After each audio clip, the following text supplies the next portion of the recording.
아, 저는 방금 이 찬양을 듣는데 굉장히 깜짝 놀랐습니다. 저도 매주마다 이렇게 찬양대로서 이렇게 매주 연습에 참여하고 또 같이 부르기도 했는데, 오늘 찬양은 특히나 또 어찌나 아름다운지, 예, 이 뭐 이렇게 라면도 남이 끓여주는 게 맛있고, 또 뭐 운전도 남이 해주는 운전이 제일 편하다는 말이 있는 것처럼, 예, 다른 사람이 해주는 찬양이 정말 듣기에 정말 아름다웠던 것 같습니다.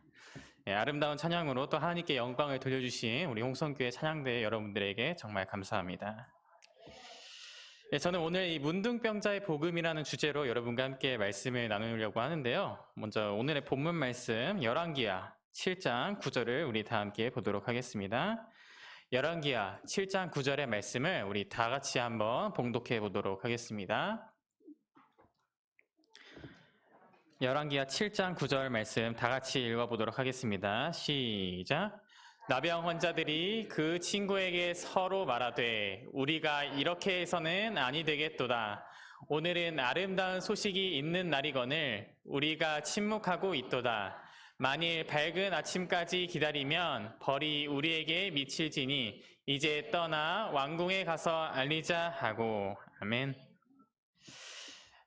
이 열왕기하 7장 9절에 나와 있는 이 사건의 배경이 되는 데에는 뭐 여러분들이 정말 많이 들어보셨을 또 이미 익히 알고 계실 열왕기하 6장의 이야기를 보면 우리가 알 수가 있는데요. 이 아람의 왕인 이 베나닷이라는 왕이 이 사마리아 성을 완전히 에워싸서 포위를 하게 됩니다. 이스라엘은 물론 이 치열하게 이 아람 군대에 맞서서 대항을 하긴 했지만 이제는 이 성 안에 있는 물자가 모두 바닥이 나게 되어버렸습니다.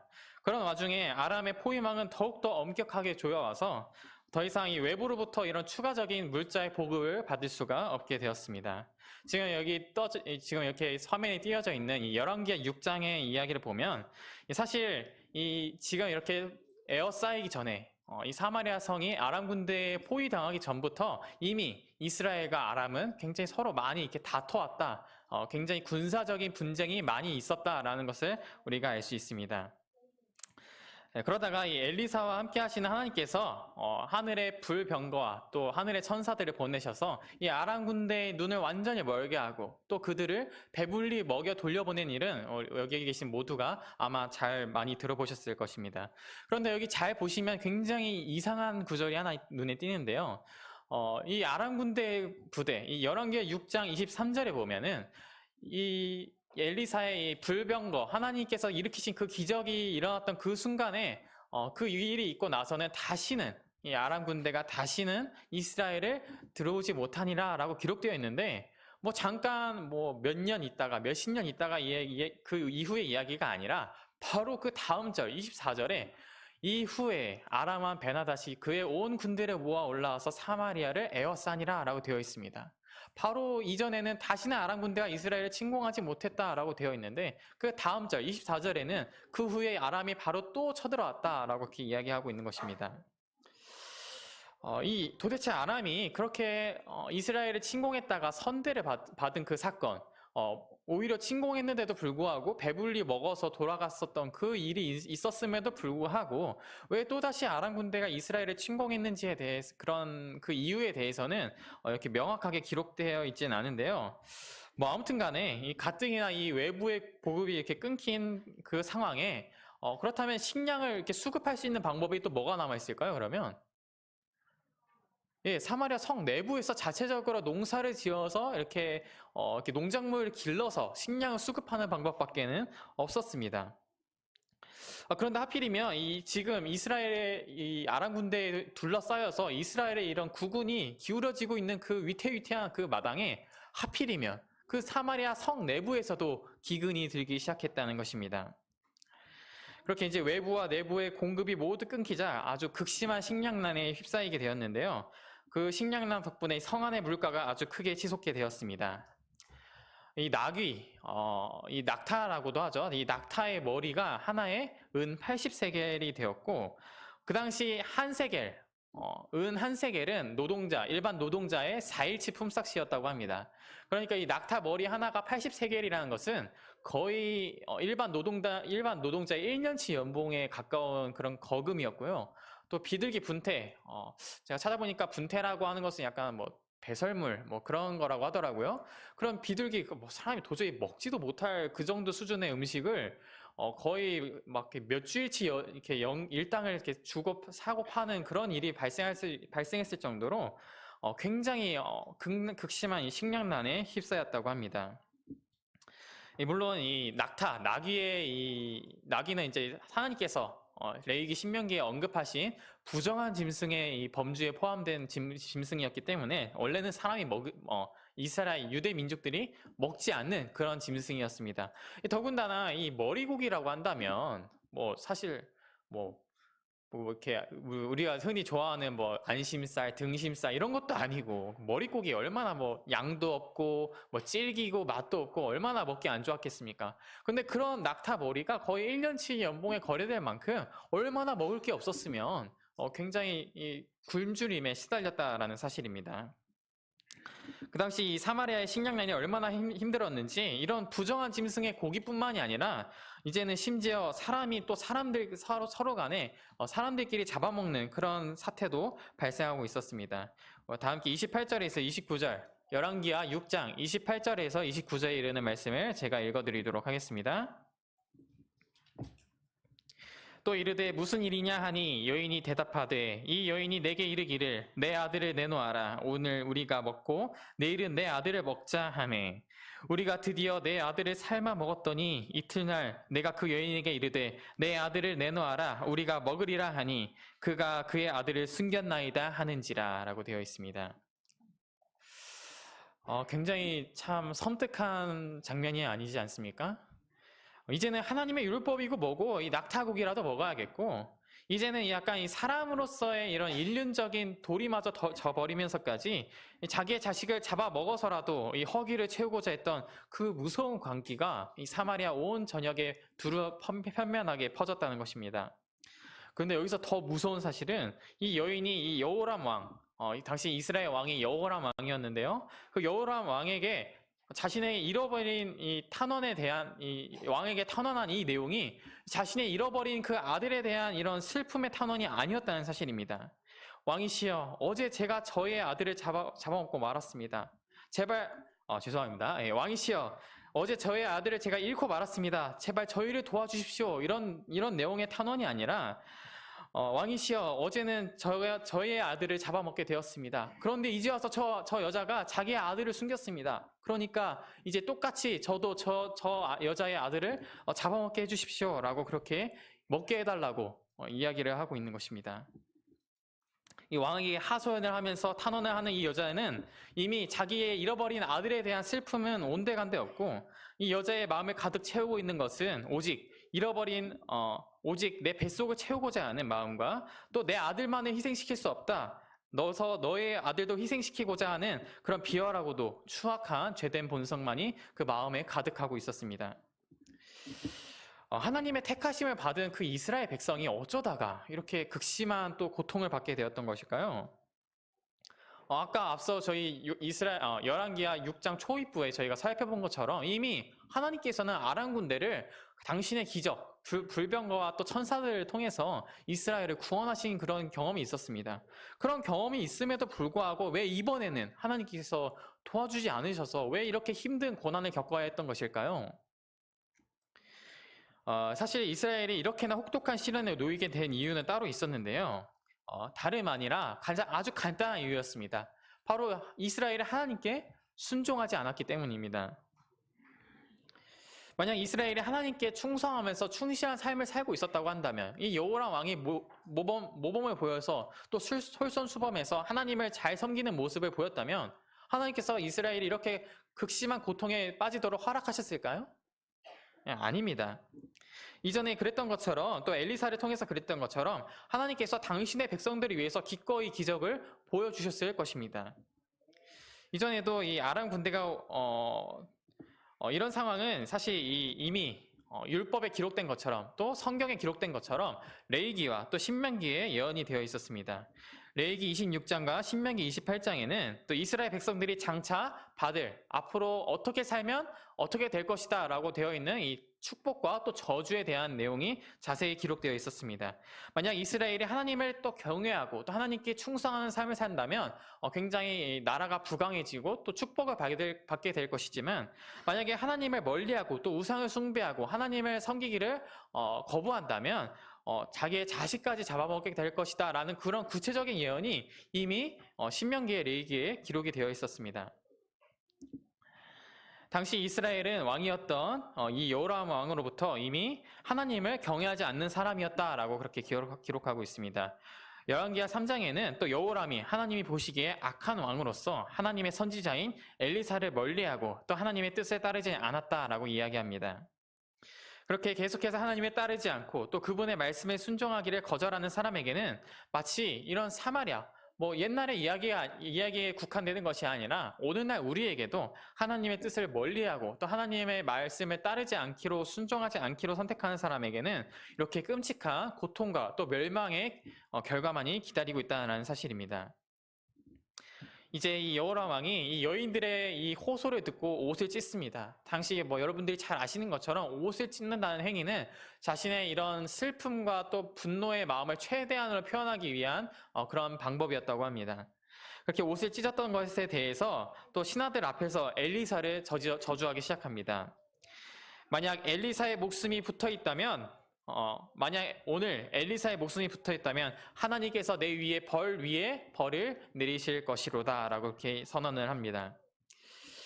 여기서 우리는 한 가지 의문점이 생기지 않을 수가 없습니다. 여호람 왕이 당시에 사마리아가 아무리 힘들었다고 하더라도 또 자신이 하나님의 선지자인 엘리사를 멀리하고 싶었다고 할지라도 예전에 엘리사가 얼마나 이 이스라엘을 위해서 수많은 기적을 일으켰습니까? 하나님을 통해서 그 수많은 아람 군대들을 물리치고 또 그 아람의 왕이었던 사람의 이런 침실에서만 나왔었던 그 은밀한 이야기까지도 그 이스라엘 왕의 귀에 들려줄 수 있을 정도로 굉장히 이스라엘을 위해서 굉장히 많이 헌신하고 또 굉장히 많은 일을 해왔는데 어떻게 엘리사를 이렇게 미워할 수 있었을까요?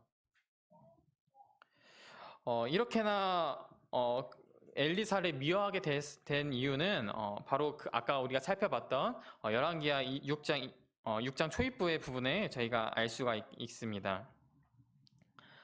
네, 다음 장 넘겨주세요. 아람 군대의 부대가 다시는 이스라엘 땅에 들어오지 못하니라. 그 이후에 아람 왕 베나다시 그의 온 군대를 모아 올라와서 사마리아를 에워싸니, 이 부분을 보면 아시겠지만 엘리사는 하나님의 권능으로 사로잡았던 그 아람 군대들을 죽이지 않고 배불리 먹여서 돌려보내게 되었습니다. 그런데 이 여호람 왕은 그때 일을 회상하면서 이렇게 생각하는 것입니다. 그때 우리가 그 사로잡았던 그 아람 군대들을 살려보내지 않았더라면, 아주 그냥 싹 다 멸절시켜서 완전 그냥 다 죽여버렸더라면 그 아람의 국력이 크게 쇠하여져서 오늘날 우리가 이렇게 고통을 받지 않았어도 됐을 텐데 엘리사는 도대체 무슨 생각으로 그들을 살려보낸 것인가? 그런 생각을 하자 굉장히 마음속으로 또 억울하고 또 분노가 치밀어 올랐던 것이었습니다. 그렇게 흉흉한 기색으로 엘리사를 찾아간 여호람 왕은 또 뜻밖의 말을 듣게 됩니다. 열왕기하 7장 1절에서 2절의 말씀을 저희가 보도록 할 텐데요.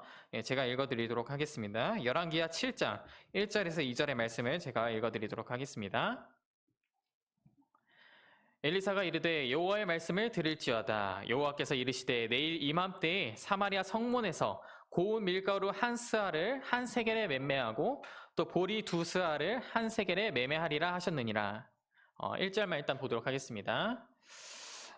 여기 보면은 나중에 나오겠지만 고운 밀가루 한 스아라는 단위는 약 오늘날의 무게로 치면은 오늘날의 단위로 치면 약 6리터가 조금 넘는다고 합니다. 6리터. 우리가 흔히 큰 페트병이 1.5리터인데요. 거의 1.5리터짜리 페트병 한 4개를 한 스아라고 생각하시면 적당할 것 같습니다. 저도 그 1.5리터 페트병에 쌀을 가득 담아서 제가 혼자 자취할 때 먹어본 적이 있는데요. 생각보다 혼자 살아서 그런 걸 수도 있는데 생각보다 좀 오래 가더라고요. 한 며칠 먹었던 것 같습니다. 그런데 이 한 스아라고 하면 아마 한 가정이 며칠 동안 충분히 먹을 수 있을 만한 굉장히 많은 양식이었겠죠. 근데 그렇게 많은 양식을 한 세겔, 노동자 4일 정도 노동한 사람이 벌 수 있는 돈으로 매매할 수 있게 될 것이다 라고 합니다. 물론 이 한 스아의 한 세겔이라는 그 이제 물가는 그 당시로서도 조금 비쌌다고 합니다. 그 당시 평균적인 물가보다 조금 비싼 수준이었지만, 그런데 기존의 비둘기 분태, 배설물의 가격이 같은 부피 그리고 같은 단위로 계산했을 때 거의 120분의 1의 가격밖에 되지 않았을 정도로 굉장히 파격적인 그런 가격이었다고 합니다. 그렇기 때문에 이 사마리아 백성들이 이 선언을 들었을 때 정말 이 배고프고 굶주림에 시달렸었던 그 사마리아 백성들에게 있어서는 굉장히 그 무엇보다도 절실한 피부로 와닿는 그런 구원의 약속이었을 것입니다. 저도 살면서 뭐 배를 골마본 적이 거의 없는데요. 뭐 저도 이제 풍족한 대한민국에 태어났기 때문에 뭐 제가 여기서 말씀드리는 배고픔은 진짜 막 배가 막 이렇게 꼬르륵 소리 나는 그런 단순한 배고픔을 말하는 게 아니라 당장 내가 내일은 뭐 먹지? 라는 그 막연한 두려움에 휩싸인 그 절망, 당장 내일 먹을 것도 없고 오늘 먹을 것도 없고 내일 먹을 것도 없고 내 자식, 내 가족을 먹여 살릴 만한 그런 아무것도 그런 음식이 없었을 그 기분, 그 공포감 그리고 그 절망감을 제가 느껴본 적이 없다라고 이렇게 말씀드리는 것입니다.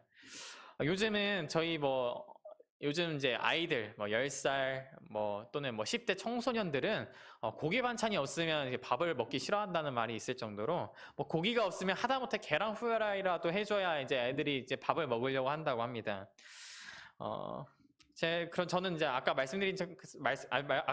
앞에 말씀드린 것처럼 저는 그 정도의 배고픔을 이제 겪어본 적은 없지만 제 아버지 세대만 하더라도 이게 국민학교 시절이라고 하죠. 국민학교 시절 때만 하더라도 이 도시락을 챙겨오지 못한, 도시락을 싸오지 못한 학우들이 꽤 종종 많이 보였다라고 합니다. 제가 오늘 말씀을 준비하면서 제가 새삼스럽게 정말 나는 풍족한 시대에 대한민국의 국민으로 태어난 것이 얼마나 큰 행복이고 또 축복인가에 대해서 다시 한번 느끼게 되었던 것 같습니다. 여러분 제가 앞서 말씀드린 것처럼 이 낙타 머리가 80세겔에 또 비둘기 똥이 5세겔이라고 했었죠. 사마리아 사람들이 정말 아무리 먹을 게 없었기로서니 정말 이 비둘기 똥 같은 걸 먹었을까요? 저는 먹었을 것 같아요. 뭐 자기 자식도 잡아먹는 판국에 뭔가 이렇게 배를 채우게 해줄 수만 있다면 그게 뭐 비둘기 똥이든 뭐 흙이든 그게 무슨 상관일까요? 아마 뭐 사마리아 성벽 위로 날아가는 이 새만 보더라도 야 당장 새총 챙겨라 하면서 막 저거 잡아보자고 하면서 그렇게 했을 것 같아요. 그런데 이제 그런 것들은 이제 다 제쳐두고 이제 밀가루 한 자루에 한 세겔 또 보리 두 자루에 한 세겔로 거리가 될 것이라고 이렇게 이야기하는 것입니다. 그 같은 무게의 값어치의 이제 값어치의 변환을 생각한다면 정말 얼마나 이 많은 파격적인 요즘 말하는 뭐 폭탄 세일, 박앤 세일이라고 하죠. 그런 값어치의 절감이 이루어졌는지 상상하기 어려운데요. 이 아람 군대로 인해서 너무 오랫동안 궁핍하게 또 굶주려 왔었기 때문이었는지 몰라도 한 장관이 또 엘리사의 말에 이의를 제기하게 됩니다. 아니 지금 당장 비둘기 똥이 5세겔에 팔리고 있는데 저 엄청난 무더기의 곡식들이 한 세겔에 팔릴 거라고? 하면서 하나님이 하늘에 구멍을 내서 곡식을 사마리아에 넘치도록 쏟아 부어도 결코 있을 수 없는 일이다 라고 그렇게 이야기를 하게 됩니다. 이 장관은 이 열왕기하의 표현에 의하면 그 왕이 의지하는 자였다고 합니다. 그러니까 그 여호람 왕이 굉장히 아끼는 신하였던 것 같은데요. 이 장관이 하나님께서 이렇게 하늘에 창을 구멍을 내서 이렇게 곡식을 비처럼 쏟아 부어도 불가능할 것이다 라고 한 이 발언이 사실 이 세상적인 관점에서 봤을 때 어떻게 생각하시나요, 여러분들? 여러분 저희야 뭐 이제 교회에 다니고 또 하나님을 믿는 하늘 성도의 입장으로서 하나님께서 하실 수 있다라고 한다면 전능하신 하나님께서 이루지 못하실 일은 아무것도 없다라고 이렇게 이야기하지만 사실 뭐 당장 뭐 갑자기 여기 하늘에서 교회 창문에서 갑자기 황금이 투투툭 떨어질 것이다 라고 한다면 그 쉽게 믿으실 분이 계신가요, 사실? 네. 이렇게 세상적인 관점에서 봤을 때 이 장관의 이야기도 사실 크게 틀리진 않았습니다. 엘리사가 이렇게 말하고 있는 지금 이 구원의 기별을 말하고 있는 그 와중에도 사마리아 백성들은 아직도 배를 골고 있었기 때문입니다. 그래서 하루하루 굶어 죽고 있는 그 아사자가 속출하고 있는 그 와중에 그렇게 곡물 시장의 가격이 하루아침에 이렇게 바뀔 것이다 라고는 상상하기 도저히 어려웠던 것이었습니다. 그런데 이 장관은 크게 실수한 것이 있었는데요. 바로 그 하나님의 종이었던 그 선지자를 심하게 조롱한 것에 이어서 또 하나님의 그 말씀에 대한 진실성 그리고 하나님의 그 전능하심에 대해서 의심하고 있었다라는 것입니다. 여기 빨간 글씨를 보시면 이 장관이 말했던 그 표현 중에 하나가 하늘의 창을 내신들이라고 하는 그 표현이 있는데 그 표현은 사실 창세기 7장에도 동일하게 언급이 되고 있습니다. 창세기 7장에는 우리도 이제 익히 아는 것처럼 이 노아가 이 노아의 홍수에 있었던 그 기록 사건에 대해서 기록할 때 동일하게 사용된 그 표현인데요. 그날에는 창세기 7장 11절에는 그날의 큰 기쁨이 샘들이 터지며 또 하늘의 창문들이 열렸다라고 그렇게 기록되고 있습니다. 그런데 이제 이 장관 이전으로 넘겨주세요. 이 장관이 말했던 그 하늘의 창이 났다, 하늘의 창을 내신들이라고 하는 표현은 이 명백히 자신도 이제 그 창세기 기록의 내용을 이야기를 자신도 알고 있었기 때문에 그 내용의 그 기록을 인용해서 하나님께서 다시 노아 시대에 계셨던 하나님이 오늘날 이 자리에 와서 현신하셔서 그 모든 기적을 일으키실 수가 결코 없다라고 그렇게 그 비꼬는 뉘앙스로 굉장히 이야기를 하고 있었던 것입니다. 하나님의 종을 조롱한 것도 모자라서 하나님의 진실성까지 그 의심했었던 그 장관은 결코 죄가 가볍지 않았기 때문에 결국은 죽을 수밖에 없게 되었습니다. 그 즉시로 엘리사의 그 선고가 이루어지는데요. 엘리사는 그 장관에게 이렇게 선고합니다. 내가 그렇게 되는 것을 너의 눈으로 똑똑하게 보게 되리라. 그러나 그것을 너가 먹지는 못하리라 라고 이렇게 이야기를 하고 있습니다.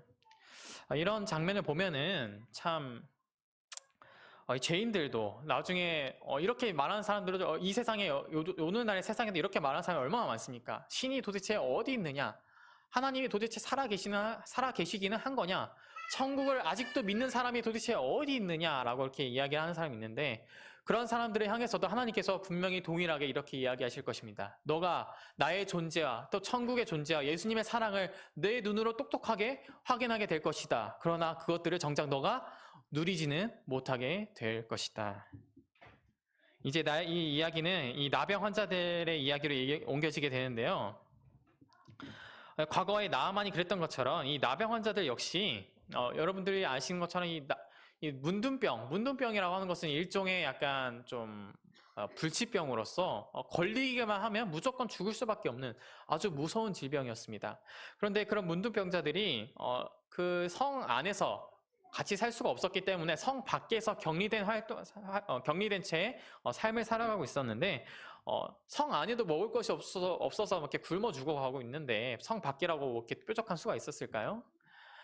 이제 이 성 밖에 있었던 이 문둥병자들도 너무 배고프고 이제 더 이상 살아갈 수 없다고 판단하니까 야, 우리 성 안에도 먹을 게 없고 이 밖에서 있어도 굶어 죽을 수밖에 없는데 이래도 죽고 저래도 죽을 바에야 저기 적군인 저 아람 군대한테 가서 한번 구걸을 한번 해보자. 뭐 구걸해서 음식을 받아 먹을 수 있으면 그걸로 좋고 뭐 그게 아니더라도 저들이 우리를 죽여버린다고 하더라도 차라리 이렇게 사느니 죽는 게 낫다라는 그 심정으로 그 아람 군대의 진영에 찾아가게 됩니다. 근데 이 4명의 나병 환자들이 가는데 정말 이상한 것이 뭐냐면 자기를 이렇게 자기 자신들을 멈춰 세우는 이 보초들이 온데간데 없었다라는 사실입니다. 아무리 우리가 혹시 막 문둥병자라서 혹시 막 병을 옮을까봐 막 우리를 기피하는 건가? 뭐 이런 생각도 해봤겠지만, 아무리 이제 그 막사까지 들어가도 그 안에 아무도 없었다라는 사실을 확인하게 되었습니다. 그들이 이 사실을 알고 얼마나 기뻐했을까요? 아람 군대가 그 순간, 이제 그 아람 군대 진영에 아무도 없었다라는 사실을 알게 된 그 이후로 그 아람 군대가 어디로 갔고, 그리고 또 왜 이곳에 없는지 그 이유를 궁금해하는 사람이 있었을까요?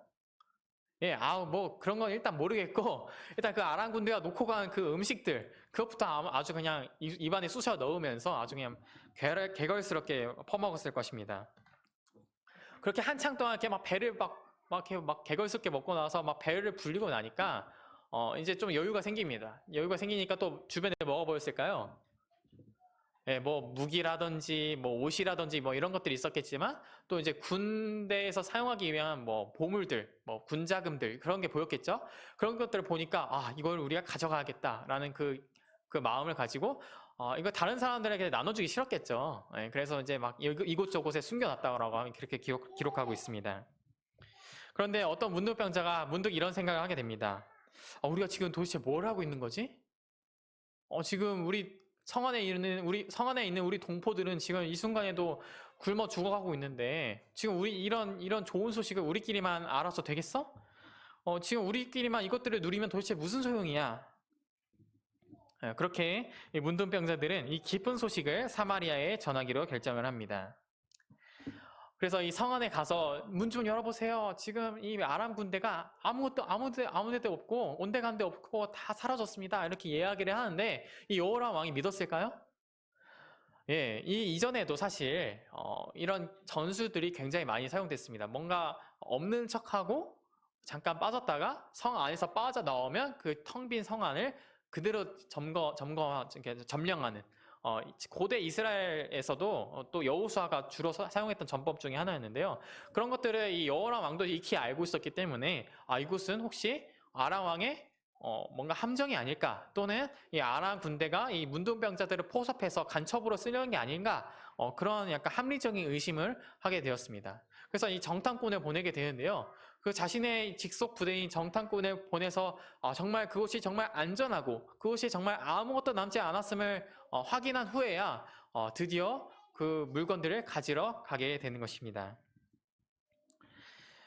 그래서 이 성안에서 굉장히 극심한 굶주림에 시달리고 있었던 그 백성들이 그 성 밖에 먹을 게 있다는 그 소식을 듣게 되자 어땠을까요? 아주 그냥 그 흥분의 도가니로 그냥 미쳐 날뛰었을 것입니다. 그래서 막 사람들이 막 너도 나도 막 달려가면서 막 자기들이 먼저 먹으려고 자기네들이 먼저 가져가려고 이렇게 막 사람들이 거리로 쏟아져 나오자 이 통제가 안 되잖아요. 그래서 이 여호람 왕이 자신이 가장 아끼는 그 장관을 그 성문 앞에 세웁니다. 그래서 이렇게 지시합니다. 성문 앞에 가가지고 그 백성들을 좀 통제해라. 그래서 그 백성들이 좀 순차적으로 좀 약간 질서를 지키면서 그것들을 가져갈 수 있도록 그렇게 통제할 수 있는 권한을 그 장관에게 세워서 그 성문 앞을 지키라고 그렇게 지시를 합니다. 그런데 지금 당장 이렇게 배고파 죽겠는데 막 누가 이렇게 막 천천히 가세요, 뭐 순서를 지키세요 하면서 이렇게 질서를 이렇게 유지하려고 하는 그 사람의 말을 들을까요? 예, 아주 그냥 뭐한 사람, 당신 뭐 한 사람이야 하면서 그 사람이 높은 사람이건 장관이건 그런 건 모르겠고 당장 나는 저기 앞에 가서 좀 뭐 좀 먹어야겠다 하면서 막 이렇게 넘어뜨리는 것입니다. 그래서 결국 그 사람은 그 장관은 그 백성들의 군중의 그 발길질에 이리 채이고 저리 채이다가 비참한 최후를 맞게 되는데요. 열왕기하 7장 20절의 말씀을 보면 곧 성문이 그를 밟음에 죽었더라 라고 되어 있는데 여기서 말하는 그 밟았다라는 그 표현은 이 원어 성경, 히브리어 성경을 보면 이 라마스라고 하는 단어인데요. 이 라마스는 마치 이 토기장애가 그 이제 진흙을 준비하기 위해서 이렇게 발로 디디기는 그런 모습을 표현하는 단어라고 합니다. 마치 토기장이가 자신의 이 그릇을 만들 그 진흙을 재료를 준비하기 위해서 이렇게 발로 디디기였던 것처럼 물론 백성들이 그 장관을 죽이려는 마음은 없었겠죠. 그런데 그렇게 피투성이가 되어서 아주 처참하게 넘어져서 죽음을 당했다라고 그렇게 기록을 하고 있습니다. 저는 이번 말씀을 준비하면서 나에게도 이런 장관과도 같은 그런 마음을 갖고 있지는 않은지 다시 한번 생각을 하게 되었습니다. 장관이 이 기아에 허덕이다가 사마리아가 구원받는 바로 그 순간에 어쩌면 이것보다 더 비참한 죽음이 있을까요? 그냥 뭐 이런 게 요즘도 그런 게 있잖아요. 차라리 아무것도 모르고 죽으면 차라리 나은데 뭔가 더 약간 내 눈앞에 이제 드디어 나도 이것을 누릴 수 있겠다. 나도 이것을 좀 더 먹을 수 있겠다. 그런 희망을 가진 상태에서 갑자기 뜬금없이 그런 안타까운 죽음을 갖는 것이야말로 정말 가장 비참한 죽음 중 하나가 아닐까라고 생각이 됩니다. 그런 것처럼 오늘날 우리 재림 교인들도 하나님의 백성으로서 또 하늘의 본향에 이룰 수 있는 가장 귀한 그 복음을 갖고 있음에도 불구하고 정작 자신이 그것을 누리지 못한 채 이 사단과 또 이 세상과 함께 악인들과 함께 멸망당하게 된다면 그것만큼 또 안타까운 일은 없을 것입니다. 이 문둥병자들이 이 식량과 재물을 쟁여두고 자기들끼리 나눠 가질 수도 있었습니다. 그러나 그럼에도 불구하고 그들은 그렇게 하지 않았습니다. 성 안에서 고통받고 있는 그 동포들을 위해서 이 소식을 전하기로 하는 것입니다. 이것은 마치 하나님의 말씀을 전하는 우리의 모습과도 비슷하게 다가옵니다. 예수님의 십자가에서의 그 값진 희생으로 인류가 구원받았다는 그 복된 소식을 우리끼리만 알고 있어서야 되겠습니까? 어서 하루라도 더 빨리 그 멸망받을 성에서 나오라고, 또 나와서 하나님의 하나님의 은혜와 또 구원을 마음껏 만끽하라고 힘차게 선포하는 우리 홍성교회 하늘가족 여러분과 또 제가 되기를 바라면서 오늘 말씀을 마치도록 하겠습니다. 기도하겠습니다. 하늘에 계신 하나님 아버지, 저희가 비록 이 죄악된 세상에서 살고 있지만, 그리고 저희가 하나님의 복음을 전하기 위하여 가장 어리석고 또 가장 낮고 가장 비천한 저희들을 당신의 일꾼으로 세우셨사오니 감사합니다.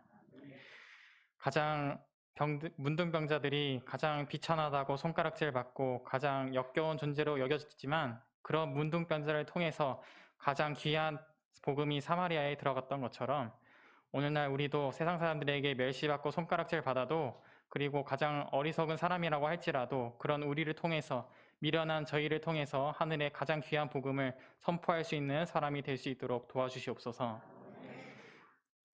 부디 그 안에서 나오라고, 멸망해가는 세상 안에서 같이 멸망하지 않고 나오라고 손짓하며 잃은 양을 하나님께로 인도하고 또 연결하는 그러한 강직한 믿음과 성품을 우리에게 허락하여 주시옵소서. 예수님의 이름으로 기도드렸습니다.